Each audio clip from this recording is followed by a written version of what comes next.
Tauro. Tauro, esta semana es un excelente portal para Tauro. Post eclipse, yo creo que aquí voy a colocar esto en vez de agosto, voy a ponerle post eclipse, post eclipse. Y esto está trabajando muchísimo para Tauro en las áreas, sobre todo de los pisos, sobre todo de lo fijo. Este eclipse está muy profesional. Tiene una misión de llegar a la casa 9 para Tauro. Áreas de la vida que Tauro debe revisar en estas semanas. La creatividad, que es típico de las 5. También debe mirar el tema cotidiano que ustedes están haciendo.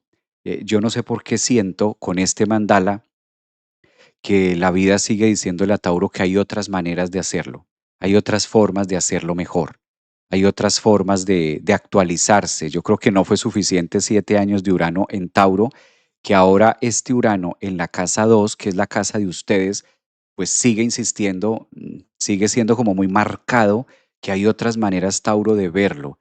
Un mensaje, un mensaje muy bonito con este mandala para esta semana post eclipse para Tauro. Fíjate qué cosas o qué áreas de la vida no están funcionando y que tú sientes que ya has remado demasiado o que ya has entregado demasiado. Mira alternativas, busca una manera más rápida, más lógica de hacerlo. La luna en la casa 7 también está trabajando y es una gran oportunidad para revisar los temas de conexión con otros, las alianzas que se puedan tener o en este caso aprovechar que estamos en un portal de post eclipse para relacionarte y no tan individual. Es que ahorita la energía de Tauro está muy en comunidad. Entonces, si de pronto tú eres ascendente en Tauro o sol en Tauro y estás haciéndolo por tu cuenta o muchas cosas por tu lado, pues fíjate que esta energía que hay con esta fotografía del universo, hay más energía, no es que no se pueda, no es que lo estés haciendo mal, solo que un consejo que están hablando la posición de los planetas habla que es mucho más favorable encontrar otras rutas más directas, dinámicas, novedosas de poderlo hacer. Sobre todo lo digo por la posición de Urano en su casa 2, que no es solamente para Tauro área de recursos, sino que es su casa, su lugar, su zona de confort. Y con Urano tenemos todo menos zona de confort. Sí, o sea, si sabemos ya que en una horoscopía, al colocar por la grieta cósmica el signo de Tauro y ver ese planeta que está haciendo movimientos allí, pide oxigenación, pide cosas nuevas. Y creo que aquí Tauro, por el tema de Quirón allí, como que quiere hacerla a su antojo, a su manera, a su estilo, a su pasado, y la vida está diciendo, pero por ahí no, por aquí es más fácil. Una cosa así. Esto a juzgar también por algunas lecturas que tuve esta semana, o bueno, la que he tenido las últimas semanas, con ascendentes y mucho la energía de Tauro. A veces Tauro es un signo que le cuesta un poquito trabajo como desplazarse a lo nuevo. Quizás ese es uno de los retos que tiene esta semana para poderlo hacer.